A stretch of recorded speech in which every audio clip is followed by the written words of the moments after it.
Unit 4ல unit 4 என்ன சொல்லுங்க? ஆற்றலுக்காக சுவாசிப்போம்.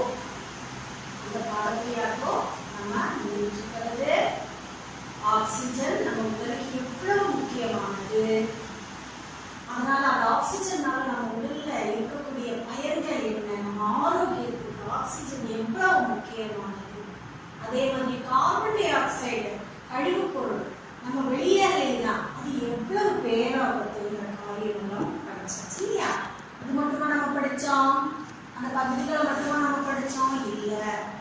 Oxygen எவ்வாறு மனித உடலுக்கு நுரையீரலாக செல்கிறது, இல்லை நுரையீரல்ல இருந்து ஆக்சிஜன் எவ்வாறு ஒவ்வொரு செல்லுக்கும் போகுது இல்லையா? ஆக்சிஜன் எவ்வாறு நுரையீரலை அடைகிறது, நுரையீரல்ல இருந்து அது எப்படி ஒவ்வொரு செல்லுக்கும் போகுது, அங்கிருந்து கார்பன் டை ஆக்சைடு எப்படி நுரையீரலுக்கு வந்து நுரையீரல்ல இருந்து அது வெளியேறுகிறது, எல்லாம் படிச்சாச்சு. அது மட்டும் கிடையாது, நுரையீரல் பாதுகாப்பு அதையும் நம்ம இல்லையா? அப்போ நம்ம என்ன நினைச்சிட்டு இருக்கிறோம்? சுவாசித்தல் அப்படின்னு சொன்னா மனுஷனுக்கு மட்டும்தான் இருக்கா? இல்ல, எல்லா உயிரினங்களுக்கும் சுவாசித்தல் இருக்கு. எல்லா உயிரினமும் சுவாசிக்கும்.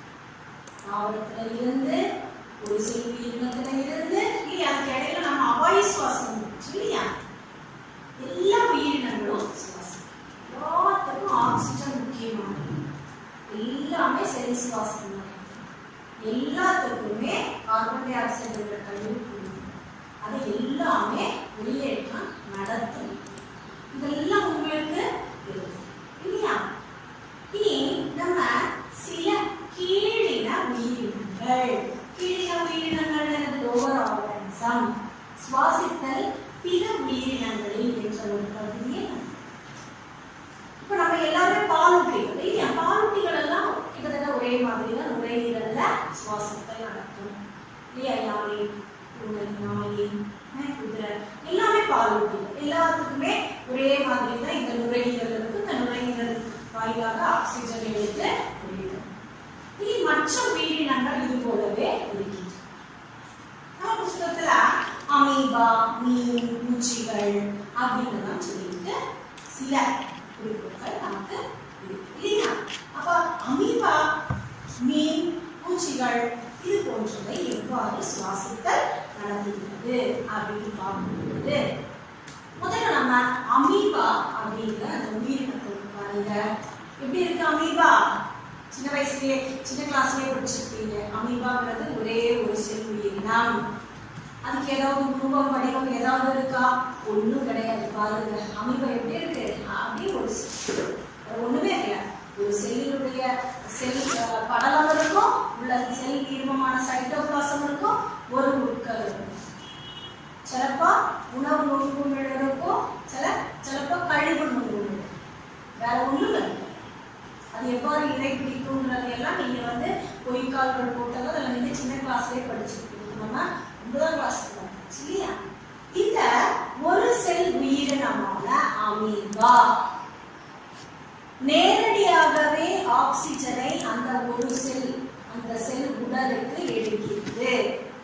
நேரடியாகவே ஆக்சிஜனை எடுத்து அந்த கழிவு பொருளான ஒரே ஒரு செல் தான் இருக்கு, அங்கே செல் சுவாசம் நடக்கும் இல்லையா? கழிவு பொருள் என்னது? Carbon di oxide. நேரடியாகவே கார்பன் டை ஆக்சைடை வெளிமண்டலத்திற்கு வெளியேற்றம் செய்கிறது. அப்ப இங்க பாருங்க, டைரக்டா செல்லுக்குள்ள வந்து ஆக்சிஜன் போய் டைரக்டா செல்லுல இருந்து கார்பன் டை ஆக்சைடு வெளியேற்றம் நடைபெறுகிறது.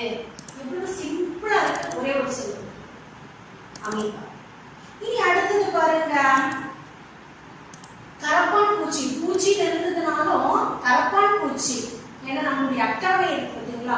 அட்டவணையில கரப்பான் பூச்சி இருக்கிறதுனால கரப்பான் பூச்சி நம்ம எல்லாத்துக்குமே பயம் இல்லையா? கரப்பான் பூச்சியில பாத்தீங்கன்னா எங்க ஆதியாரே பயாலஜி சொல்லி கொடுத்தது ஞாபகத்துக்கு சார் சொல்லுவாரு, கரப்பான் பூச்சிய சாதாரண உன்னைய வந்து பக்கெட்ல தலைய விட்டு உன்னைய வந்து உனக்கு என்ன மூச்சு இல்லையா? ஒரு தண்ணி தொட்டியில நம்ம தலைய வச்சு அப்படியே அமுத்தி விட்டோம்னா என்ன பார்ப்போம்? நமக்கு மூச்சு விட்டு இல்லையா? ஆனா கரப்பான் பூச்சியுடைய தலைய உள்ள விட்டா என்ன ஆகாதாமா? அந்த பக்கெட்ல மூச்சு விட்டாதாமா. ஏன் அப்படின்னு கேட்போம். ஏன் கேட்டீங்கன்னா கரப்பான்பூச்சிக்கு அது தலைப்பகுதியில எந்த ஒரு சுவாசத்தினுடைய அமைப்பும் இல்லை. கரப்பான்பூச்சி பாருங்க, அதனுடைய உடம்புக்கு இந்த 2 சைடு இருக்கு பார்த்தீங்கன்னா, அந்த 2 சைடுலையும் தான் சிறிய சிறிய துவாரங்கள் இருக்கும். சைடுக்கு சிறிய சிறிய துவாரங்கள் இருக்கும். அந்த சிறிய துவாரங்களுக்கு பேர் என்னது? ஸ்பைரக்கிள்ஸ், ஸ்பிராக்கிள்ஸ் அப்படின்னு சொல்லுவாங்க. சரியா? ஸ்பைரக்கிள்ஸ் சொல்லுவாங்க, ஸ்பிராக்கிள்ஸ் சொல்லுவாங்க. பெயர் சொல். அதனால நம்ம எப்படி வேணும்னாலும் சொல்லுவோம். பெயர் சொல்லுவாங்க, நாமம் பெயர் சொல். புரியுதா? அப்ப இந்த ஸ்பிராக்கிள்ஸ் இது என்ன ஆகும்? காற்று உடலினுடைய 2 பகுதிகளில் இருந்தும் உள்ளுக்கு கடந்து உள்ள ரத்தம் வந்து ஓப்பன் சிஸ்டம். கரப்பான்பூச்சியினுடைய ரத்தத்துல குழாய்கள் எதுவும் கிடையாது, நமக்கு இருக்கிற மாதிரி ஓப்பனா இருக்கும், வெள்ளையா இருக்கும் ரத்தம். உங்களுக்கு இப்போ தெரிஞ்சிருக்கும், சில கரப்பான்பூச்சி நம்ம தெரியாம நினைச்சிட்டோம்னா உள்ள இருந்து வெள்ளை கலர்ல என்னமோ ஓப்பனா இருக்கும், வெள்ளையா இருக்கும். அதுல இருக்கக்கூடியது ஹீமோகுளோபின் அதுல கிடையாது. நேரடியாகவே ஆக்சிஜன் அதனுடைய உடல் திசுவுக்கு கடந்து அந்த ஸ்பிராக்கிள்ஸ் வழியாக உள்ள கடந்து அங்க இருந்து அந்த திசுக்கள் வெளியேற்றக்கூடிய கார்பன் டை ஆக்சைடை நேரடியாகவே இந்த ஸ்பிராக்கிள்ஸ் வழி வெளியேற்றம் நடந்துவிடும். அவ்வாறாக கரப்பான்பூச்சி அந்த பூச்சி செக்ஷன் ஓவரா ஸ்பிராக்கிள்ஸ் என்ற உடலினுடைய 2 பக்கங்களிலும் அது சின்ன சின்ன கண்டமா இருக்கு, எல்லா பக்கமுமே நிறைய ஸ்பிராக்கிள்ஸ் இருக்கும். டைரக்டா ஆக்சிஜன் உள்ள போகுதா, உள்ள போய் டைரக்டா ரத்த திசுக்களுக்கு பிடிச்சு அங்கிருந்து கார்பன் டை ஆக்சைடை பிடிச்சு கொண்டு வெளியே வந்துடும். ஓகேவா? இனி அடுத்தது பாருங்க, மீன்கள். நம்ம எல்லாருக்குமே மீன் தான் ரொம்ப பிடிக்கும் இல்லையா? நம்ம வீட்டில் நம்ம வந்து தொட்டியில் மீன் போட்டு வளர்ப்போம், சிலவங்க கண்ணாடி இதில் வந்து மீன் போட்டு வளர்ப்பாங்க. ஏன் ஒன்றும் கிடைக்கலனாக்கா சின்ன தொட்டியில் எதையாவது வளர்ப்பீங்க, ஜிலேபி மீன் ஏதாவது ஒன்று வளர்த்து, கண்ணா மீன் ஏதாவது ஒன்று வளர்த்துட்டு இருப்பீங்க. மீன் என்ன பண்ணணும்? வாயை திறக்குமா இல்லையா? வாயை திறந்துன்னா வாய் வழியாக உள்ள தண்ணி கொடுக்கும். அதுக்கப்புறம் அந்த வாயை திறக்கும் பொழுது தண்ணி வெளியில வரும் அப்படின்னு நினைச்சிட்டு இருக்கோம் இல்லையா? இல்ல, மீனுக்கு எப்படி சுவாசிக்கும்? தண்ணியில கரைஞ்ச ஆக்சிஜனை தான் அதனால சுவாசிக்க முடியும். வாயை திறக்கும் பொழுது என்ன ஆகும்? தண்ணி அப்படியே உள்ள ஏறுது, அந்த தண்ணியில ஆக்சிஜன் கரைஞ்சிருக்கும். அது என்ன ஆகும்? அதனுடைய உறுப்புங்கிறது அதனுடைய செதில்கள் ஃப்ரெஷ்ஷா இருக்கா மீன் நம்ம என்ன பண்ணுவோம்? இங்க திறந்து பார்ப்போம் பார்த்தீங்களா இல்லையா? மீன் வரும்போது விற்க வரும்போது என்ன ஓப்பன் பண்ணி காமிச்சிருக்கா பார்த்தீங்களா? செதில்கள் நிறைய சின்ன சின்ன பல்லு மாதிரி நல்லா சக்கச்சக்கையாக இருந்ததுன்னா அது என்னது? ஃப்ரெஷ் மீன் அர்த்தம். ஏன்னா சக்கச்சக்கை ஏன் அது இருக்கு? அங்க ரத்த தந்துகிகள் எல்லாம் நிறைய இருக்கு, ரத்த குழாய்கள் அதிகமாக இருக்கு. அப்ப அது வாய் திறக்கும் போது ஆக்சிஜன் கரைஞ்சிட்டு அந்த தண்ணி வாய் வழியாக போய் இந்த செல்கள் வழியாக மீண்டும் வாய் வழியாக அந்த கார்பன் டை ஆக்சிஜன் கொடுத்து போட்டு கார்பன் டை ஆக்சைடை பெற்றுக்கொண்டு திரும்பவும் வாய் திறக்கும் போது கார்பன் டை ஆக்சைடு அடங்கிய தண்ணி வெளியேறுது. புரியுதா? அதனாலதான் மீன் எப்பவுமே வாய் திறந்து அடைச்சிட்டு இருக்கு. அது மூச்சு விடுது வாய் வழியா. ஏன்னா அது மூச்சு விடுறதுக்கு எப்படி ஆக்சிஜன் எடுக்குது? தண்ணியில கரைஞ்ச ஆக்சிஜனை அது யூஸ் பண்ணிக்குது. அதே மாதிரி கார்பன் டை ஆக்சைடு என்ன ஆகுது? தண்ணியே கரைஞ்சிட்டு வாய் வழியாவே வெளியே போயிடுது. அப்போ இவ்வாறாக தான் செல்லுல அந்த மீன்ல வந்து ஆக்சிஜனை எடுத்துக்கொண்டு கார்பன் டை ஆக்சைடை வெளியிடுச்சு. நம்ம 3 உயிரினங்கள் நம்ம புத்தகத்துல படிச்சாச்சு. பின்னி இருக்கு நமக்கு காலம்ஸ் ஃபில் பண்றதுக்கு நீ அடுத்த அட்டவணையில இருக்கு பார்த்தீங்களா? அதனால டீச்சர் என்ன பண்ணிருக்கீங்க, அடுத்த ஒரு முக்கியமான ஒரு வீடின உயிரினம் என்னது தெரியுமா? நம்ம எல்லாத்துக்குமே தெரிஞ்சது மண்புழு. சரியா? உழவனை தோழன் என்று அறியக்கூடிய மண்புழு, ஃபார்மர்ஸ் ஃப்ரெண்ட் அப்படின்னு சொல்லக்கூடியது. எப்பவுமே நீங்க இது கவனிச்சிருக்கீங்க, மண்புழு எப்பவுமே ஈரமா இருக்கிற இடத்துலதான் இருக்கும். ஏன்னா அது மேல தோல் மேல பாத்தீங்கன்னா தோல் காயவே கூடாது. மண்புழுல தோல் காஞ்சு போச்சுன்னா பின்ன அதை செத்து போயிடும். அதனால காற்றோட்டமா இருக்கக்கூடிய இடத்துல அதனுடைய உடம்புல இருந்து ஈரம் போற மாதிரி இருக்கிற இடத்துல நீங்க மண்புழுவை பார்க்கவே முடியாது. எப்பவுமே மண்புழுல தான் முளைஞ்சிட்டு இருக்கும். அப்படியே நல்லா மழைக்காலமா தான் இருக்குது, தண்ணி அப்படியே காயாத பகுதியில தான். அப்ப இதுல இருந்து உங்களுக்கு என்ன புரியுது? மண்புழு அதன் தோல் வழியாக சுவாசித்தல் வினை நடைபெறுகிறது. அதனுடைய நிறம் என்னது? ஒரு லைட் ரோஸ் கலர் இல்லையா? அந்த தோலுக்கு கீழே தோலுக்கு அடி அடியிலேயே ரத்தம் இருக்கும். இந்த ரத்தத்துல பிளாஸ்மா இருக்கு பாத்தீங்களா, டைரக்டா இந்த பிளாஸ்மால தான் அதுக்கு ஹீமோகுளோபின்.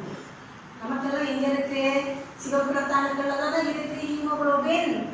அப்ப இந்த மண்புழுக்கு எங்க இருக்கு, பிளாஸ்மா, ரத்த பிளாஸ்மால தான் அதனுடைய ஹீமோகுளோபின் இருக்கு. அப்ப டைரக்டா அவங்களுடைய தோல் வழியாக ஆக்சிஜன் உள்ளே கடந்து சென்று அந்த தோலுக்கு கீழே இருக்கக்கூடிய அந்த ஹீமோகுளோபினுக்கு ஆக்சிஜன் கொடுத்து அங்க இருந்து கார்பன் டை ஆக்சைடை தோல் வழியாகவே வெளியேற்றம் நடைபெறுகிறது. புரியுதா? அதுல சுவாசத்தல் எப்படி நடக்குதுன்னு புரிஞ்சு போச்சா உங்களுக்கு?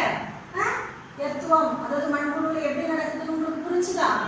நீ அடுத்தது ஒரு ஈஸியான ஒரு ஆளை நமக்கு புரியுது. சரி, அட்டவணையில ஃபீல் பண்றதுக்கு ரொம்ப ரொம்ப நமக்கு ஈஸி, ரொம்ப ரொம்ப பிடிச்ச ஆள் யார் தெரியுமா? தவளை. தவளைங்கிறது இரட்டை வாழ்வி, ஆம்பிபியன். அது தண்ணியிலே இருந்துக்கும், அதே போல கரையிலையும். அப்போ தண்ணியில இருக்கும் பொழுது அது ஒரு டைப்ல மூச்சு விடும், கரையில இருக்கும்போது வேற டைப்ல மூச்சு. முதல்ல கரையில இருக்கு, நம்ம கரையில இருக்கோம்ல, அப்போ நம்ம கூட கரையில இருக்கும்போது அது எப்படி மூச்சு விடுதுன்னு பார்க்கணும். நம்மள மாதிரியே நுரையீரல்ல மூச்சு. கரையில இருக்கும் பொழுது இந்த தவளை என்ன பண்ணும், நம்ம எப்படி நுரையீரல்ல வழியா மூச்சு விடுறோம் அதே மாதிரி சேம் சிஸ்டம். ஆக்சிஜனை எடுத்து நுரையீரல் வர போய் அங்க இருந்து பல பக்கமும் செல்லுகளுக்கெல்லாம் கொடுத்து போட்டு கார்பன் டை ஆக்சைடை நுரையீரல் வழியாகவே வெளியேற்றம் நடக்குது. இனி தண்ணியில இருந்ததுனாலோ நுரையீரல் எல்லாம் தண்ணி ஏறும் இல்லையா? அப்ப அது என்ன பண்ணும், அது தோல் தண்ணியில இருக்கும்போது தோல் எப்படி வளவடான்னு இருக்கும். அப்போ அதனுடைய தோல் வழியாக சுவாசித்தல் நடத்தும். ஒண்ணு பல்மனரி ரெஸ்பிரேஷன் தோல் வழியாக, சரியா? நுரையீரல் வழியாக, சாரி, நுரையீரல் வழியாக இருக்கிறதுக்கு பேரு பல்மனரி ரெஸ்பிரேஷன். நீ தோல் வழியாக நடக்கிறதுக்கு என்னது, கியூட்டேனியஸ் ரெஸ்பிரேஷன். புரியுதா? அப்போ பல்மனரி ரெஸ்பிரேஷன்னா நுரையீரல், அது கரையில இருக்குது. கியூட்டேனியஸ் ரெஸ்பிரேஷன் என்னது, தோல் வழியாக நீரில் இருக்குது. புரிஞ்சுதா உங்களுக்கு? அப்ப நம்ம இனி அட்டவணையை ஃபில் பண்ணிப்போமா? எல்லாரும் பாருங்க, அட்டவணையை பாருங்க. அட்டவணையில உயிரினம் அமீபான்னு கொடுத்திருக்கு. சுவாச உறுப்பு அல்லது சுவாசிக்கும் முறை இரண்டாவது காலத்துல. மூணாவது காலத்துல இருக்கு வாயு போக்குவரத்து அப்படின்னு இருக்கு. இப்ப முதல்ல அமீபாவில் நான் எழுதுன மாதிரியே நீங்க இந்த அட்டவணையை ஃபில் பண்ணிக்கங்க. அட்டவணை 4.4 ஃபில் பண்ண வேண்டிய முறை அப்படிங்க கொடுத்திருக்கிறது. இதே மாதிரி நீங்க ஃபில் பண்ணி உங்களுடைய நோட்ல எழுதி வச்சுக்காங்க. அமீபா செல் உடல் உறுப்பு ஒண்ணும் கிடையாது, அது சுவாசிக்கும் முறை செல் உடல் வழியாக. சரியா? செல் உடல்னா ஒரே ஒரு செல் தான் இருக்கு. இனி அது வாயு போக்குவரத்து நேரடியாகவே ஆக்சிஜன் செல்லின் உள்ளே கடந்து கார்பன் டை ஆக்சைடு செல் வழியாகவே வெளியேற்றம் நடைபெறுகிறது. எழுதி வச்சுக்கப்பா. இனி அடுத்தது யாரு, கரப்பான் பூச்சி. கரப்பான் பூச்சிக்கு அந்த உறுப்புக்கு பேர் என்னது, ஸ்பிராக்கிள்ஸ். அப்ப ஸ்பிராக்கிள்ஸ் எவ்வாறு, அந்த முறை எப்படிப்பட்டது, வாயு போக்குவரத்து எவ்வாறு, நேரடியாகவே அவருடைய திசுக்களுக்கு ஆக்சிஜன் கொடுக்கப்பட்டு திசுக்களிலிருந்து கார்பன் டை ஆக்சைடு பெற்றுக்கொண்டு ஸ்பிராக்கிள்ஸ் வழியாக வெளியேறுகிறது. இனி மூணாவது நமக்கு இருக்கிறது என்னது, மீன். மீனினுடைய சுவாச உறுப்பு என்னது, செவில்கள், செதில்கள். சரியா? செவில்கள் நம்ம சொல்லுவோம் சாதா தமிழ்ல, ஆனா அதை அப்படி எழுத முடியாது. செதில்கள், கில்ஸ். இங்கிலீஷ்ல செதில்களுக்கு என்ன பேரு, கில்ஸ். அந்த செதில்கள் கில்ஸ் பாத்தீங்கன்னா வாய் ஓபன் ஆகும். வாய் திறந்து ஓபன் ஆகும் பொழுது ஆக்சிஜன் அடங்கிய கலஞ்சிருக்கிற தண்ணி உள்ள போய் செதில்கள் வழியாக கில்ஸ் வழியா அந்த கார்பன் டை ஆக்சைடு பெற்றுக்கொண்டு மீண்டும் வாயா திறக்கும் பொழுது வெளியேற்றம் நடைபெறுகிறது. இனி அடுத்தது என்னது பாருங்க, மண்புழு. அதுல இருக்கக்கூடிய சுவாச களம் அல்லது சுவாச உறுப்பு என்பது அதனுடைய தோல் தான். அந்த தோல் என்ன பண்ணும், அதை டைரக்டாவே அந்த தோலுக்கு அடியில் இருக்கக்கூடிய ரத்தத்துக்கு அந்த ஆக்சிஜன் கொடுத்து அந்த ரத்தத்துல இருந்து இருக்கக்கூடிய கார்பன் டை ஆக்சைடை வெளியேற்று தோல் வழியாகவே வெளியேற்றம் நடைபெறுகிறது. பின்ன கடைசி நம்ம போட்டுக்கிற ஆள் யாரு, தவளை. தவளைக்கு என்னென்ன இருக்கு, தோல். தோல் எப்படி, தண்ணீர்ல இருக்கும் பொழுது நேரடியாக தோல் வழியாக ஆக்சிஜன் உள்ளே கடந்து சென்று வழியாக கார்பன் டை ஆக்சைடு வெளியேறுகிறது. இனி கரையில இருக்கும்போது நுரையீரல் உள்மூச்சலுக்கு ஒரு நாஸ்ட்ரில்ஸ் மூக்கு ஓட்டை துவாரம் இருக்கிறது.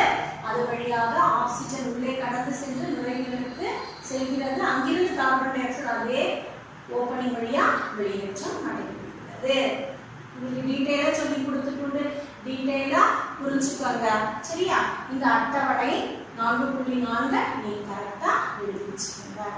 அப்போ உங்களுக்கு இருக்கக்கூடிய சந்தேகம் மாறி போச்சா? மனிதர்கள் மட்டும்தான் மூச்சு விடுறாங்களா? இல்ல, எல்லா உயிரினங்களும் மூச்சு விடுறோம். அவாயு சுவாசம் ஒரு பக்கம் இருக்கு. நேரத்திலே நம்ம படிச்ச அவாயு சுவாசம் என்பதும் இருக்கு. அதே மாதிரி வாயு சுவாசம், இந்த ஆக்சிஜனை பயன்படுத்தக்கூடிய சுவாசத்துக்கு பெயர் என்னது? வாயு சுவாசம். ஏரோபிக் ரெஸ்பிரேஷன் எழுதி வச்சுக்கோங்க. AEROBIC aerobic respiration. அவாயு சுவாசத்துக்கு அனரோபிக் ரெஸ்பிரேஷன், வாயு சுவாசத்திற்கு ஏரோபிக் ரெஸ்பிரேஷன். ஆக்சிஜன் எடுத்துக்கொண்டு கார்பன் டை ஆக்சைடை வெளியே விடக்கூடிய முறை ஏரோபிக் ரெஸ்பிரேஷன். இனி நம்ம அடுத்தது தாவரங்கள்ல சுவாசித்தல் நடக்குதான்னு பார்க்கணும். சரியா? தாவரங்கள்ல சுவாசித்தல் நடக்குதா? கண்டிப்பா நடக்குது. தாவரத்துல எப்படி சுவாசித்தல் நடக்குதுன்னு சொல்லுங்க பார்க்கலாம். தாவரத்துல அதனுடைய நமக்கு ஏற்கனவே தெரியும், இலைகள்ல இலைத்துளை அப்படின்னு ஒரு உறுப்பை படிச்சுட்டு இல்லையா, ஒரு பகுதியை படிச்சுட்டு இலைத்துளை வழியாக ஆக்சிஜன் உள்ளே கடந்து கார்பன் டை ஆக்சைடு வெளியே வருகிறது. இலைத்துளை இலைகளினுடைய அடிப்பகுதியில் இருக்கக்கூடிய ஒரு பகுதி.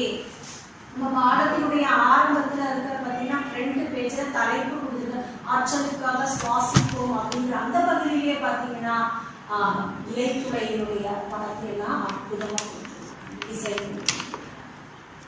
அப்ப தாவரங்கள் இலைத்துளை வழியாக.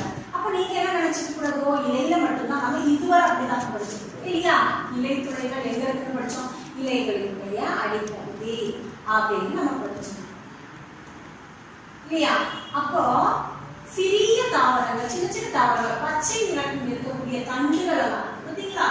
இந்த ஸ்டெம் அப்படி தண்டு பகுதி பச்சை நிறத்தில் சின்ன கீரை செடி, சின்ன துளசி செடி பார்த்தீங்கன்னா அதனுடைய தண்டுகளிலேயே இது போல இலைத்துளைகள் தண்டுல இருக்கிறதுனால அதே தண்டு துளைன்னு நம்ம கூப்பிடுறது கிடையாது. இங்கிலீஷ்ல இலைத்துளைக்கு பேரு ஸ்டொமேட்டா. புரியுதா?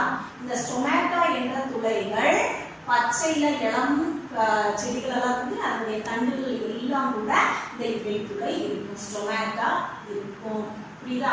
இலைகளுடைய அடிப்பகுதியிலே ஸ்டொமேட்டா என்ற இந்த இலைத்துளை இருக்கும். அதே போல பச்சை நிறம் இருக்கக்கூடிய தண்டுகள் எல்லாத்துலயுமே இருக்கின்ற இலைத்துளைகள் காணப்படுகின்றன. எதுக்காக அப்படின்னு கேட்கும் பொழுது இந்த தண்டுகள் இருக்கிறது ஆக்சிஜனை உள்ளே எடுத்துக்கொண்டு கார்பன் டை ஆக்சைடை வெளியேற்ற. இனி பச்சை நிறமா இருக்கும் பொழுது ஓகே. இனி வளர்ந்து வளர்ந்து வளர்ந்து முத்தி வரும் நல்ல பெரிய பொங்காகும், மண்ணெல்லாம் வைக்கும் இல்லையா? இங்க சீமை கொன்றை அப்படின்னு சொல்லி நம்ம வேலிக்கு ஊனக்கூடிய ஒரு செடி. அதை கொம்பு வெட்டி வைப்பாங்க. வேலி எல்லாம் ஊனும் பொழுது இந்த கொம்பு வெட்டி வைக்கும்போது இந்த சீமை கொன்றைங்கிற மரம் பயங்கரமா வரும். மெக்சிகன் லிலியாக் அப்படின்னு இங்கிலீஷ் இருக்கு. அந்த சீமை கொன்றையில ரோஸ் கலர்ல பூவெல்லாம் இருக்கும். அதனுடைய தண்டு பார்த்தீங்கன்னா மேல வெள்ளை வெள்ளை வெள்ளை குருவெல்லாம் வந்து வெள்ளை வெள்ளையா இருக்கும். நம்ம புஸ்தகத்துல இது மாதிரி போடும் பாருங்க. இந்த படம் அந்த தண்டினுடைய மேற்பகுதியில் எப்படி வெள்ளை வெள்ளை நிறத்துல தெரியுது பார்த்தீங்களா? இந்த பகுதிகளில் நம்ம ஒரு குறுக்கு வெட்டி தோற்றம் எடுத்து பார்க்கும் பொழுது இது போல தெரியும். அந்த பகுதியை ஒரு குறுக்கு வெட்டு தோற்றம் எடுக்கும் பொழுது இந்த வெள்ளை நிறத்தில் இருக்கக்கூடிய அந்த பருமன் இருக்குதுங்களா, அந்த பகுதி இவ்வாறு தெரியும். அதை ஒண்ணு கூட நம்ம மைக்ரோஸ்கோப் நுண்ணோக்கியில வச்சு கொஞ்சம் ஆராய்ச்சி செய்து பார்த்தோம்னால் நம்மளுக்கு இந்த தண்டினுடைய குறுக்கு வெட்டு தோற்றம் இவ்வாறு தெரிகிறது, தென்படுகிறது. இந்த பகுதிகளுக்கு பெயர் லென்டிசெல். இந்த பகுதிகளுக்கு என்ன பேரு? லென்டிசெல். இந்த லென்டிசெல்ல பாத்தீங்கன்னா அதனுடைய அமைப்பு அந்த பகுதியில் இருக்கிற செல் எல்லாம் லூசா இருக்கு. அதுக்கப்புறம் அப்படியே திறந்து இல்லையா? லென்டிசெல் எப்படி இருக்கு பாருங்க, லூசா இருக்கு, நிறைய செல் லூசா இருக்கு. அதுக்கப்புறம் பாருங்க ஒரு ஓப்பனிங் இல்லையா, அப்படியே வெளிமண்டலத்துக்கு ஒரு திறந்த மாதிரி இருக்கு இல்லையா?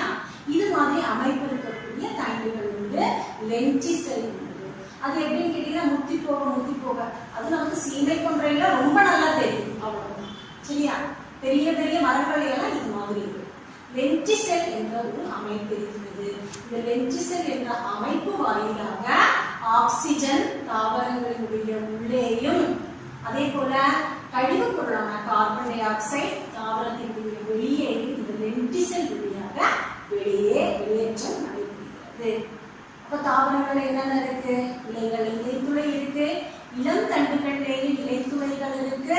பின்ன முதிர்ச்சி பெற்ற தாவரங்கள்ல லென்டிசெல் என்ற அமைப்பு இருக்கு. அதற்கு எடுத்துக்காட்டு நமக்கு சீமை கொன்றை இருக்கு. உங்களுடைய சுற்றுப்புறத்துல சீமை கொன்றை மரம் இருந்ததுன்னா நீங்க ஒன்னும் ஒரு குச்சி எடுத்து பார்த்தீங்க, ஒரு வழி எடுத்து பார்த்தீங்கன்னா அதுல நிறைய வெள்ளையா நிறைய லென்டிசெல்கள் உங்களுக்கு ஈஸியாகவே கண்கூடாவே எதையுமே வச்சு பார்க்கறாவே பார்க்கும்போது நமக்கு நல்லா தெரியும். அப்போ எவ்வளவு முக்கியமானது நம்ம உடலுக்கு ஆக்சிஜன் என்பது உங்களுக்கு புரிஞ்சிருக்கும்னு நினைக்கிறேன். மனிதர்களுக்கு மட்டும் கிடையாது, கீழின உயிரினங்களுக்கு மட்டும் கிடையாது, தாவரங்களுக்கு எல்லாருக்கும் இந்த உயிர் நிலை இருக்க வேண்டும் என்றால் நமக்கு ஆக்சிஜன் ரொம்ப ரொம்ப ரொம்ப முக்கியம்.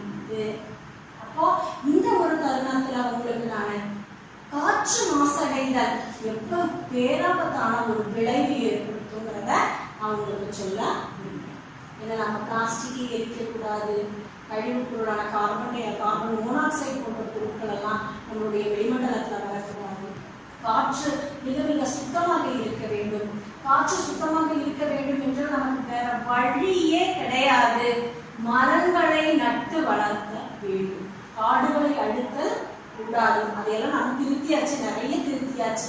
நம்ம வீட்டுல இருக்கிற மாதிரி வசதிக்கு அனுசரிச்சு நிறைய பச்சை நிற தாவரங்களை வளர்த்து விட வேண்டும். அப்ப அது இயற்கையாகவே நம்மளுடைய வெளிமண்டலத்துல இருக்கக்கூடிய காற்றை சுத்தப்படுத்தக்கூடிய திறன் தாவரங்களுக்கு மட்டும்தான். அப்ப காற்று மாசடைகளை தடுக்கிறது. நிறைய மரங்களை வளர்த்துடுங்க. உங்களை சுத்தி இருக்கிறது பெரிய பெரிய மரங்கள் வளர்த்தாட்டி கூட நமக்கு கொஞ்சமா இடம் இருக்கிற பூச்செடியை கூட வச்சுக்கலாம். பச்சை பசையில இருக்குதுன்னு சொல்லி நமக்கு தேவைக்கு இருக்கக்கூடிய ஆக்சிஜனை கிடைக்கும். அப்போ நம்முடைய பூமியை பாதுகாப்பது, நம்முடைய வெளிமண்டலத்தை பாதுகாப்பது, நம்மளுடைய பின்காமிகள் நம்முடைய வாரிசுகளுக்கு நல்ல காற்றை கொடுக்கும். அவங்களுக்கு நல்ல ஆக்சிஜன் அடங்கிய காற்றை கொடுத்து அவர்களையும் நல்ல மக்களாக வளர்க்க வேண்டும் இல்லையா? அப்போ நம்மளுடைய பூமியை பாதுகாப்பது நம்முடைய கைகளால் இருக்குன்னு சொல்லி